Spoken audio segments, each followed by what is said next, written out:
யாரு கண்ணுலையும் படாம போயிடலான்னு பார்த்தா பஞ்சவர்ணம் வெளியதெல்லாம் நிக்கா. எப்படியாவது இந்த கோழி அவ கண்ணுல படாத மாதிரி மறைச்சு மறைச்சு கொண்டு போயிடணும். அழகக்க, சொல்லு பஞ்சவர்ணம். எக்க, ஒருத்தி இதுல செடிக்கு தண்ணி ஊத்திட்டு இருக்காளே, என்ன ஏதுன்னு பழக்க விடுவோம். ஒன்னும் இல்லை, உங்க பாட்டுக்கு போறீங்களக்க. வீட்டுல வேலை இருக்குமா, நான் வாரேன். சரிக்க, சாயந்தரம் பால் வேணும்னா வந்து வாங்கிக்கிடுங்கக்க. ஒரு 2 நாளைக்கு பால் வேண்டாமா? ஏன்க்க, ஊருக்கு எதுவும் போறீங்களோ? இல்லைம்மா, ஊருக்கெல்லாம் போகல. வீட்டில் வந்து வேண்டாம். ஆமாம், பால் வேண்டாம், அவ்வளோதான். என்னந்த அக்கா இவ்வளவு அவசரமாக ஓடுதாவே? மூஞ்சி கொடுத்து கூட பேசாமல் போகிறாவே. சரி, அவளுக்கு என்ன கஷ்டமோ? வாழை கூட நல்லா பழுத்து போச்சு. யாரையாவது ஒரு பையனை கூட்டு வந்து வெட்டணும். நம்ம ஒத்த ஆளுக்கு ஒரு முழு குடம் எதுக்கு? கொஞ்சோண்டு மீனாட்சி அக்கா வீட்டுக்கும் கொஞ்சோண்டு சீத்தலட்சுமி அக்கா வீட்டுக்கும் ஆளுக்கு ஒரு சீப்பு கொடுத்து விட வேண்டியதான். என்ன படுத்துட்டியே, காலு உடையுதோ? சரி சரி, வெயில் தார மேயதுக்கு கூட்டு போறேன்னு. ஏட்டி மல்லிக்குட்டி, வருத்தப்படாதட்டி. திருப்புர சுந்தரி எப்படியாவது கண்டுபிடிச்சிடலாம். அதுக்கு இல்லக்க, யார் எடுத்துட்டு போனான்னு என்ன ஏதுன்னு ஒன்றும் தெரியாம இவ்வளோ தூரம் வந்திருக்கமே, அதான். ஏட்டி, நாங்கள் தான் சொல்லுதோம்ல, அந்த கிளவி தான் எடுத்துட்டு போச்சு. அது வீடு கூட நமக்கு எங்க இருக்குன்னு தெரியாதக்க. அதெல்லாம் விசாரிச்சு போயிடலாம்ட்டி. நீ வா. எக்க நில்லுங்க, நாங்களும் வரோம். மல்லியக்க, திருப்புர சுந்தரிய காணோன்னு தேடுனியல்ல? ஆமாம்மா, நானும் ஏன் அடப்புல பார்த்தேக்க, அங்க இல்ல. ஏட்டி, அதெல்லாம் யார் எடுத்தான்னு தெரிஞ்சு போச்சு. அதான் தேடி போயிட்டு இருக்கோம். புஷ்பா சொன்னாக்க. ஏட்டி, அதுக்குள்ள அந்த பிள்ளை அங்கே வந்துட்டா? ஆமாக்கா, வர வழியில் பார்த்தோம். இந்த மாதிரி கோழியை தேடி போறியேன்னு சொன்னான். அதான் நாங்களும் உதவியாக இருப்போமேன்னு வந்தோம். ஆள் யாருன்னு தெரிஞ்சாக்க? ஏட்டி, ஆளுலாம் நான் நேருக்கு நேரம் பார்த்துட்டேன். வீடை மட்டும்தான் கண்டுபிடிக்கணும். அது ஒன்றும் பிரச்சனை இல்லைக்க, விசாரிச்சு போயிடலாம். மல்லியக்க, நீங்க ஒன்றும் வருத்தப்படாதீங்க, சரிம்மா? இந்த தெருவில் யார்கிட்டயாவது விசாரிச்சு பார்ப்போம் டி. அந்த கிளவி வீடு எங்கே இருக்குன்னு தெரிஞ்சு போயிடும். அந்த கிளவி பேர் எதுவும் தெரியுமாக்க? ஏட்டி, பேர்லாம் தெரியாது. காசிகனி கிளவி இருக்குல்ல, அதுக்கு ஃப்ரெண்டு கிளவி, அப்படி விசாரிப்போம். சரிக்க, இக்க இந்த வராருல அந்த உருட்டை கேட்டு பாருங்கக்க. ஐயா, அந்த தெருவில் காசிகனி இங்கே அவ்வளோ அவிய வீடு எங்கே இருக்குன்னு தெரியுமா? அந்த பொம்பளையா? அது ரொம்ப மோசமான பொம்பளையாச்சம்மா. அது வீடு எதுக்கு கேட்கிய? ஐயா, அது வந்து காசிகனி பாட்டி எங்களுக்கு தேவையில்லை. அவங்களுக்கு பக்கத்து வீடு தான் எங்களுக்கு தேவை. அதான் அது பேர் தெரியல, அதான் இவிய பேரை வச்சு விசாரித்தோம். அப்படியா? அந்த அக்கா வந்து லேகியம் செய்வாப்ல, லேகியம் செய்யறவிய வீட்டை கேட்கலோ?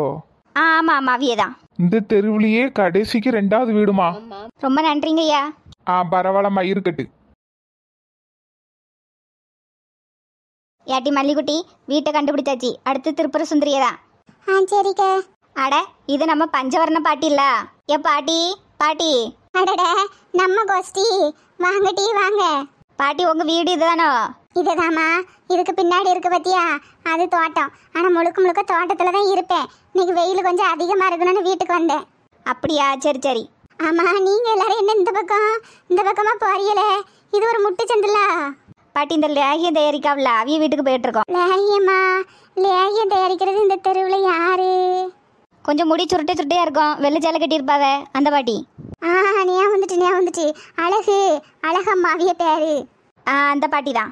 என்ன விஷயமா போறியம்மா? யாருக்கும் உடம்பு சரியில்லையா? லேகியம் எதுவும் வேணுமா? சொல்லி இருந்தா நானே வாங்கி கொண்டு தந்திருப்பேனே. இவ்வளவு தூரம் வந்திருக்கீங்களே. ஐயா பாட்டி, அதெல்லாம் ஒன்றும் இல்லை. எங்கள் வீட்டு கோழியை தூக்கிட்டு வந்துட்டு அந்த கிளவி. அட கடவுளே, கோழி தூக்கிட்டு வந்துட்டா?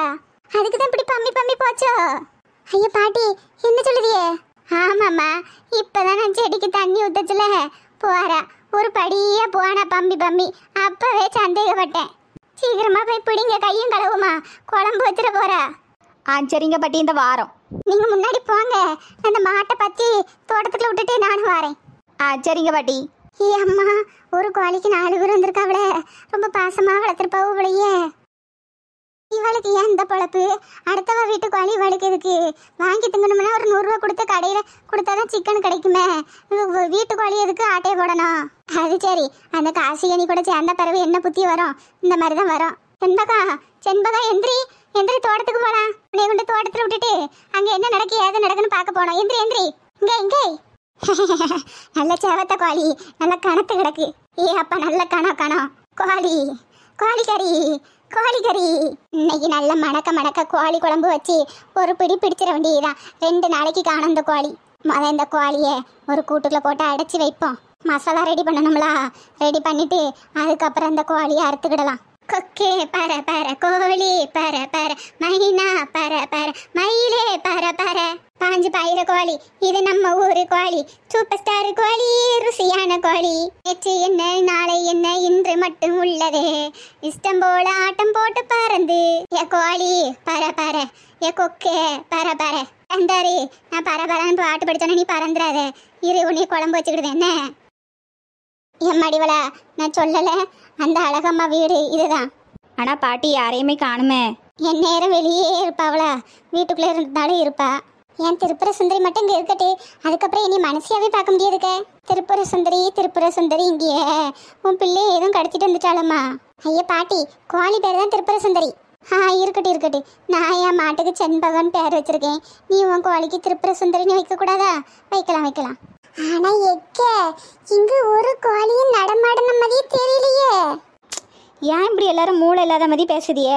இந்த ஒரு கோழி கூட கவுத்தி போட்டிருக்கலாம், இதுக்குள்ளே தான் கண்டிப்பாக நம்ம கோழி இருக்கணும். ஆமாட்டி மல்லிக்குட்டி, ரங்கா சொல்கிறது சரிதான், இந்த கூட்டுக்குள்ளே தான் அவன் கோழி இருக்கணும். அப்புறம் என்ன, அவள் வர்றதுக்குள்ளே தூக்கிட்டு ஓடிடுவோம். வேண்டாம், அது வந்து என்னதான் பண்ணுதுன்னு பார்ப்போமே.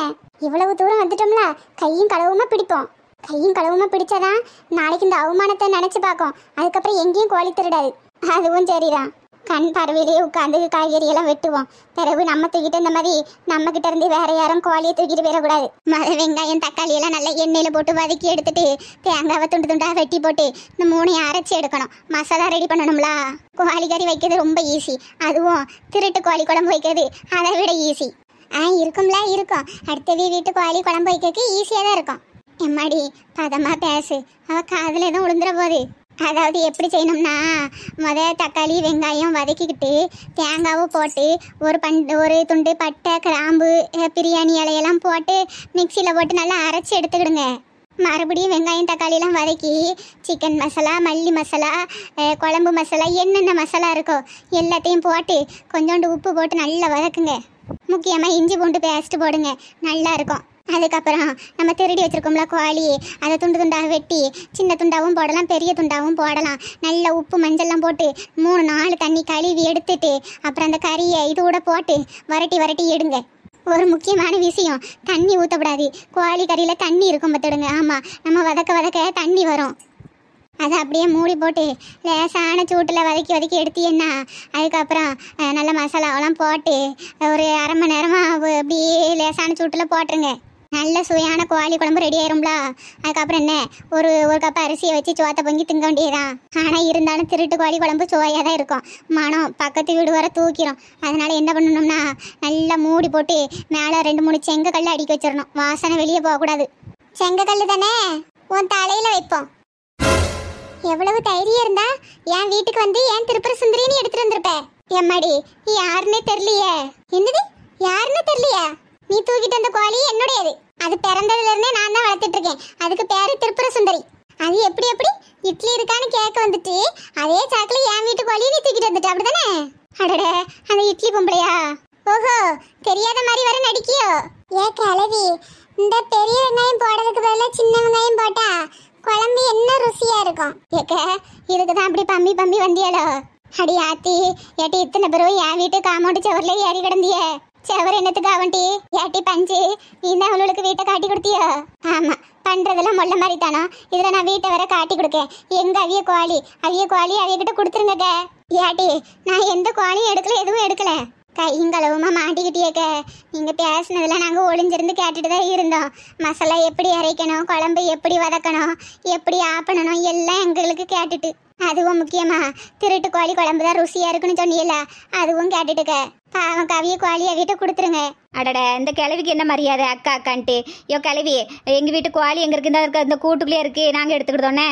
நீ சும்மா விடக்கூடாது, இரு, நீ என்ன பண்ணுதான் பாரு.